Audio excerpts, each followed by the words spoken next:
Water supply में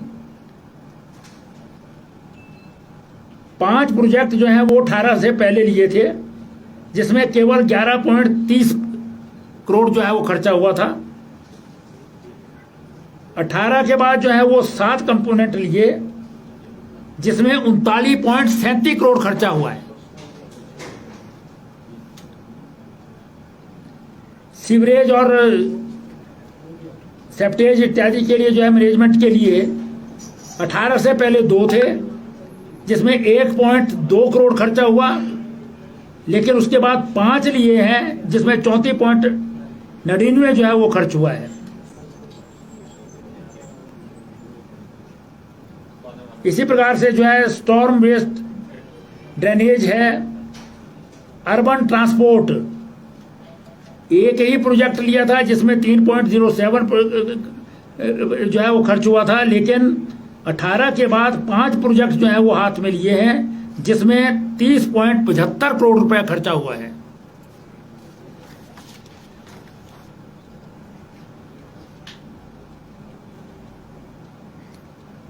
और इसी प्रकार से जो ग्रीन स्पेसीज और पार्क्स हैं, वो 18 से पहले 3 थे, 2.12 करोड़ खर्चा हुआ था। उसके बाद 4 हैं, लेकिन खर्चा 3.53 करोड़ हुआ है। मतलब 18 से पहले इस कंपोनेंट में जो है जो अमृत योजना है, Atal mission for rejuvenation and urban transformation, इसके अंतर्गत जो है वो 18.30 करोड़ के स्थान पर 128.48 करोड़ जो है वो खर्चा हुआ है। इसमें भी अलग अलग है। म्यूनिसिपल काउंसिल कुल्लू का जो है वो अलग है इसमें, क्योंकि 2 स्थानों पर अमृत जो है योजना माननीय नरेंद्र मोदी जी की सरकार ने हिमाचल को दी थी, एक कुल्लू और एक शिमला। दोनों स्थानों पर जो है वो बेहतरीन काम जो है इसमें हुआ है।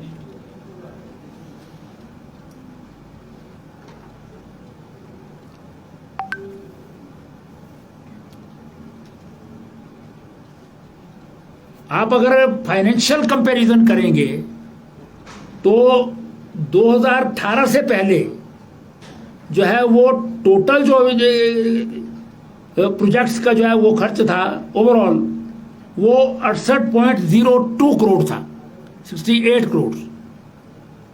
और ये बढ़कर के 18 से लेकर अभी 22-23 तक जो है वो 242.87 करोड़ हो गया है। आप जो है वो पैसे के कंपैरिजन से जो अंदाजा लगा सकते हैं कि काम में कितना जो है वो बढ़ोतरी इसमें हुई होगी। फिर दीनदयाल अंत्योदय योजना जो नेशनल अर्बन लाइवलीहुड मिशन है, उसके अंतर्गत भी जो है वो मैं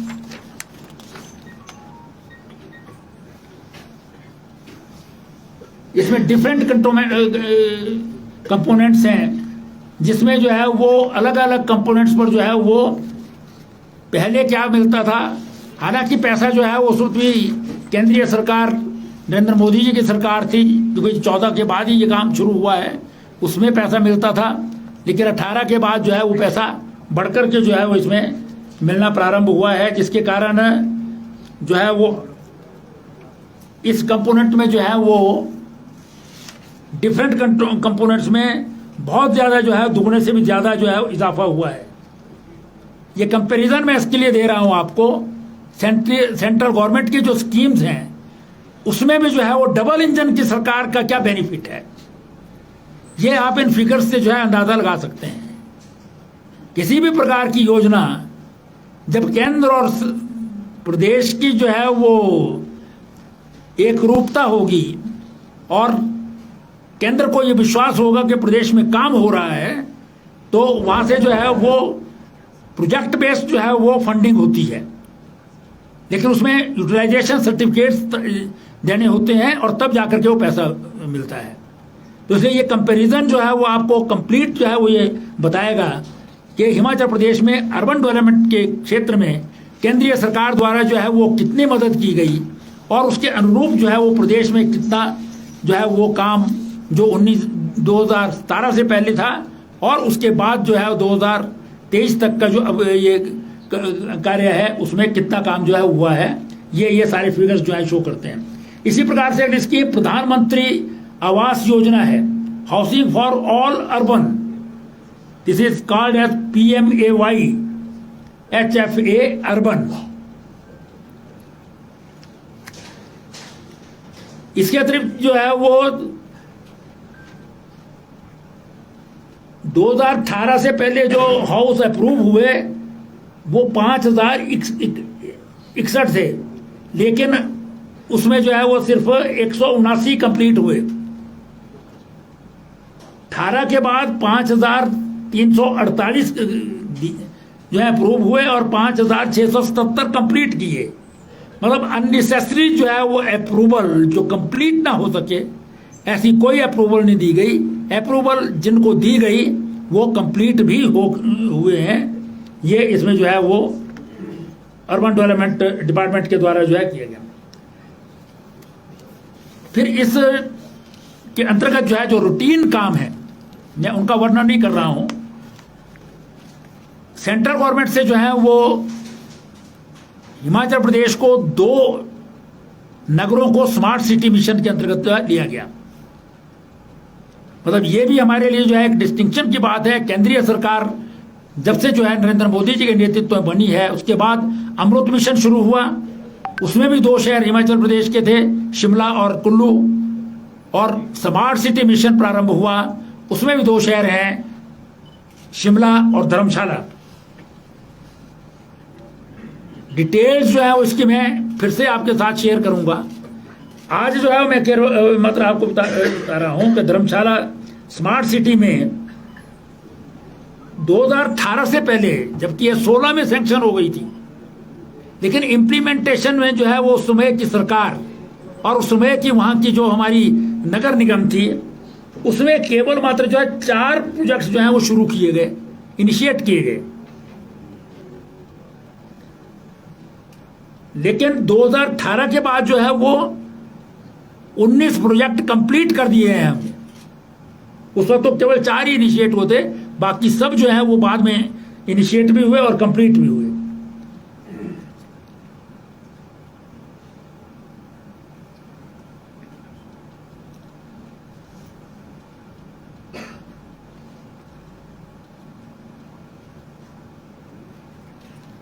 और अभी जो है वो 57 प्रोजेक्ट्स अंडर प्रोग्रेस हैं धर्मशाला में। ये मैं धर्मशाला का दे रहा हूं आपको।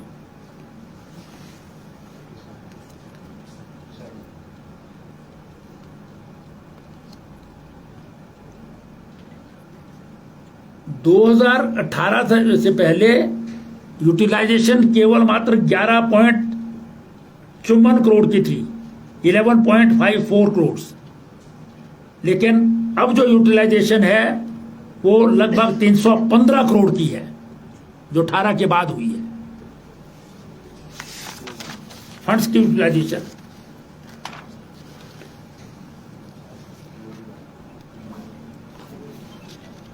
शिमला सिटी के मामले में जो है वो 2018 से पहले जो है वो 0 है, कोई फंड्स नहीं, कोई प्रोग्रेस नहीं, कोई इनिशिएटिव नहीं।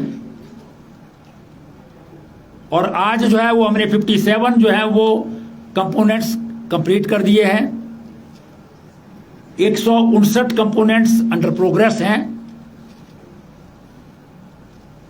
और जो फंड्स हमको अभी तक मिले हैं उसमें 432 करोड़ जो हैं वो गवर्नमेंट ऑफ इंडिया से आए हैं।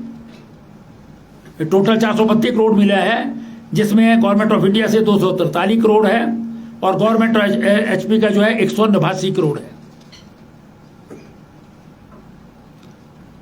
और यूटिलाइजेशन जो है वो अप्रोक्सीमेटली 358 करोड़ की है जो शिमला स्मार्ट सिटी में।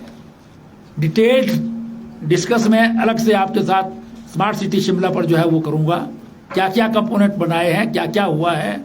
हिस्टोरिक चीज़ें हुई हैं जो अंग्रेज़ों के समय में था।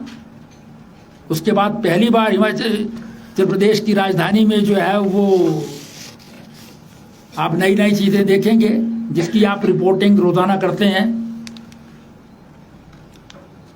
इसके जो है वो हमने शहरों के लिए जो है वो एक नई जो है वो काम बेहतर हो उसके लिए अटल श्रेष्ठ शहर योजना शुरू की। ये 2018 में जो है वो हमने शुरू की थी। जो अच्छा काम करने वाली जो है वो अर्बन लोकल बॉडी होगी उसको प्रदेश सरकार की ओर से जो है वो अवार्ड दिया जाएगा,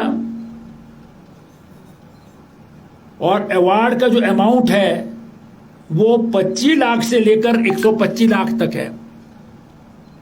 पहले कॉरपोरेशन इसमें नहीं थी क्योंकि एकमात्र कॉरपोरेशन थी, लेकिन अब कॉरपोरेशन को भी जो है वो उसमें जो है वो जोड़ा गया है, 5 कॉरपोरेशन हो गई है।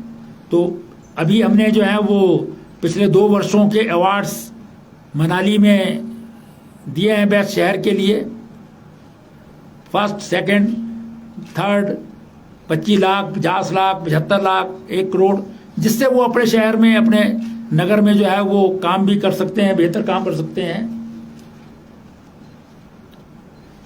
इसके अतिरिक्त जो है वो हमने एक हिंदुस्तान में जो है सबसे यूनिक जो है योजना ड्यूरिंग कोविड जो है वो प्रारंभ की थी, मुख्यमंत्री शहरी आजीविका गारंटी योजना, जो सारे देश में जो है वो प्रारंभ करने वाला हिमाचल प्रदेश जो है वो पहला प्रदेश है, और अभी भी ये चल रही है। बिना बजट के ये हमने शुरू की थी अपने साधनों से, यूएलबीज के साधनों से, लेकिन उसके बाद जो है ये बजटेड हो गई है। बजट में जो है वो इसको इंक्लूड कर दिया गया है और इसका प्रावधान बजट में किया जाता है। ये अर्बन पुअर जो हैं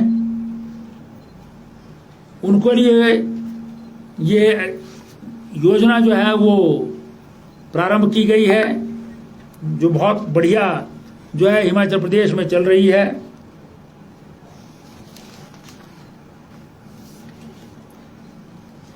इसमें हमने फाइनेंशियल ईयर 20-21 में जो बेनिफिशियरी थे वो 6,257 थे।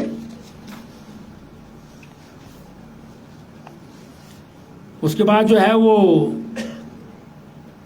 जिन्होंने इसमें जो है टोटल काम लिया है उसमें 3,416 जो है वो जिन्होंने काम एक्सेप्ट किया, और टोटल मैंडेट्स जो है वो इसमें 1,79,733 मैंडेट्स जो है इसमें क्रिएट हुए, और उसमें कोई प्रदेश सरकार का जो है वो बजट नहीं था। हमने यूएलबी से जो है मैनेज करके इसके जो है वो लोगों को रोजगार प्रदान किया है। फिर 21-22 में जो है ये कुछ बढ़ गया था, 6,822 एप्लीकेंट आए थे जिन्होंने काम एक्सेप्ट किया, ऐसे 5,525 थे।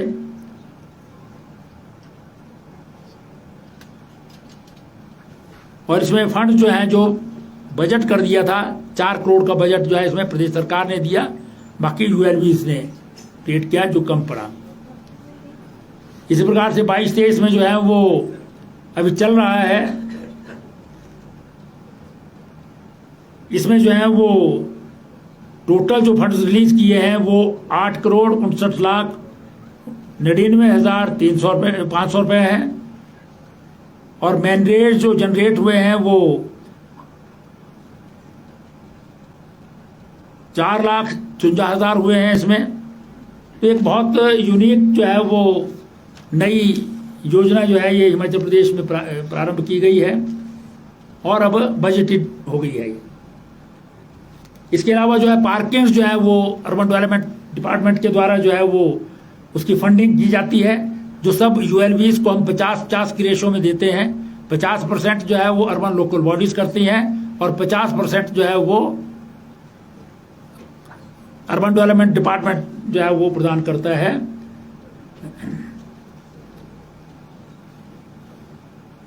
और अब जो है वो माननीय मुख्यमंत्री जी ने बजट में जो है वो अपनी घोषणा की है कि अब हम अर्बन डेवलपमेंट डिपार्टमेंट मतलब सरकार 75% देगी और यूएलबी जो है वो 25% जो है उसमें देगी और पार्किंग जो है वो बनेगी।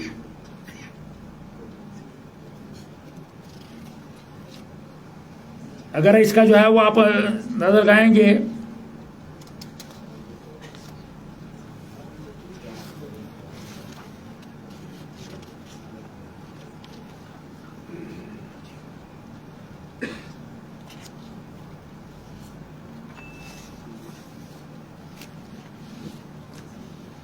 इसी प्रकार से जो है वो और भी जो काम छोटे छोटे जो है लोकल बॉडीज में होते हैं उसके लिए भी अर्बन डेवलपमेंट लोकल डेवलपमेंट जो है अपना अर्बन डेवलपमेंट डिपार्टमेंट जो है वो काम दे सारी यूएलबीज को जो है वो पैसा दे रहा है। और इसी कार्यकाल में जो है वो urban local bodies including corporations उसके चुनाव भी जो है वो पूरे प्रदेश में जो है वो आयोजित हुए हैं। और जो हमारे चुने हुए मेयर हैं, डिप्टी मेयर हैं, काउंसलर्स हैं, उनकी हिपा में ट्रेनिंग भी करवाई गई है ताकि बेहतर जो है वो सिविक बॉडीज़ को वो चला सकें और ठीक प्रकार से जो है वो सिविक बॉडीज़ का प्रबंध हो सके। पिछले 5 वर्षों में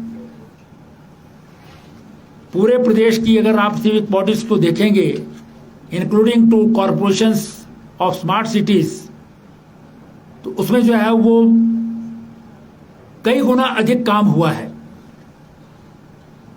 चाहे वो पानी की दृष्टि से हो, चाहे वो सफाई की व्यवस्था से हो, अथवा उसमें जो है वो जहां स्ट्रीट लाइट्स इत्यादि की व्यवस्था हो।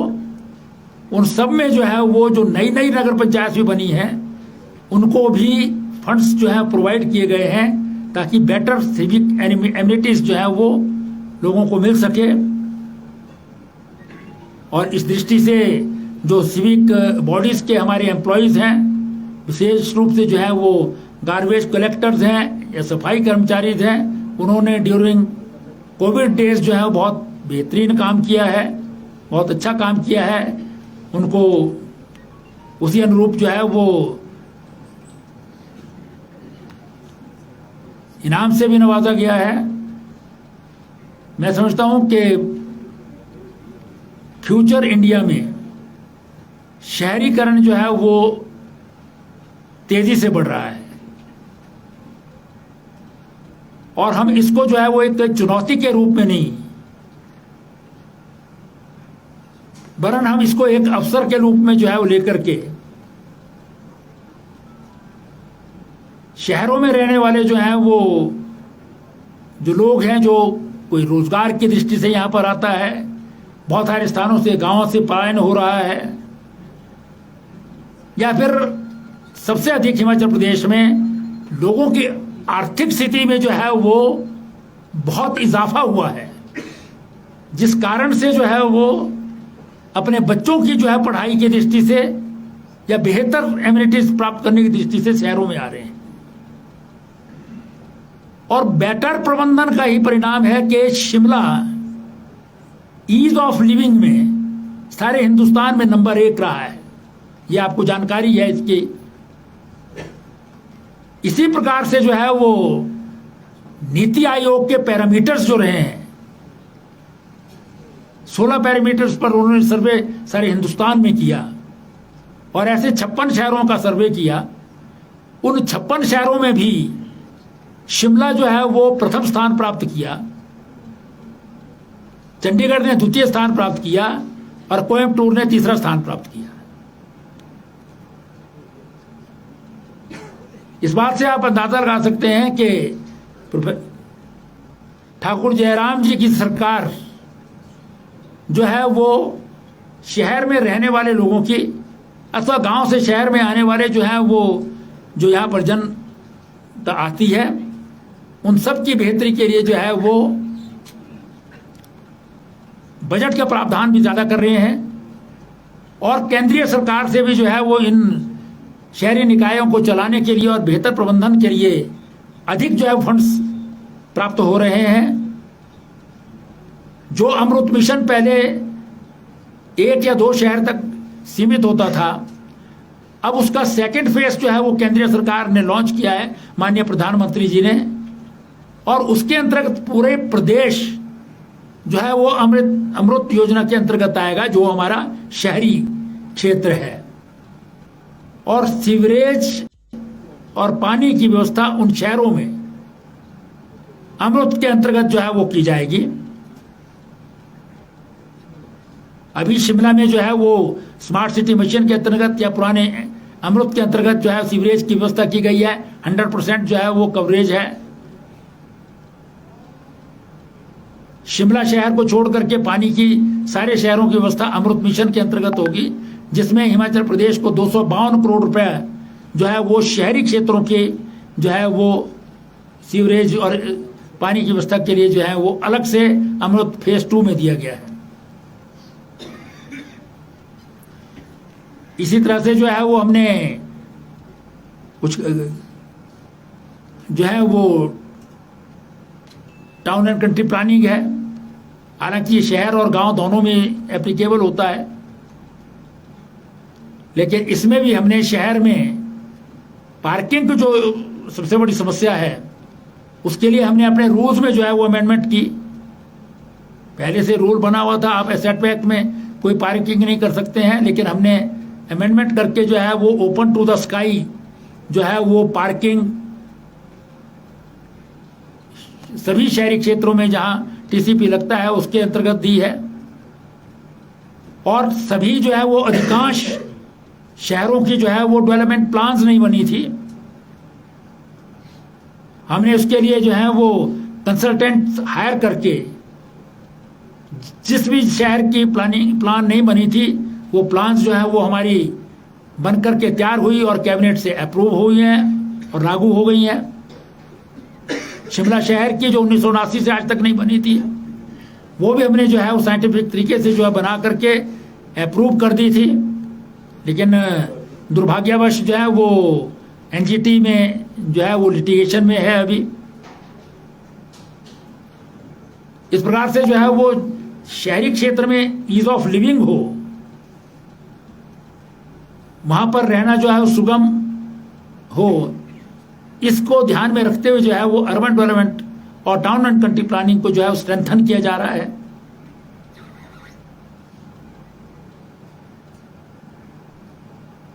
और मैं समझता हूं कि आने वाले समय में जो शहरीकरण जो है वो ज्यादा होता जा रहा है उसकी तरफ जो है वो हमने ध्यान ही आकृष्ट नहीं किया है, वरन उसके जो चैलेंजेस हैं उसको स्वीकार करते हुए हमने उसमें नए नए जो है वो इनोवेशंस के द्वारा जो है काम को आगे बढ़ाया है।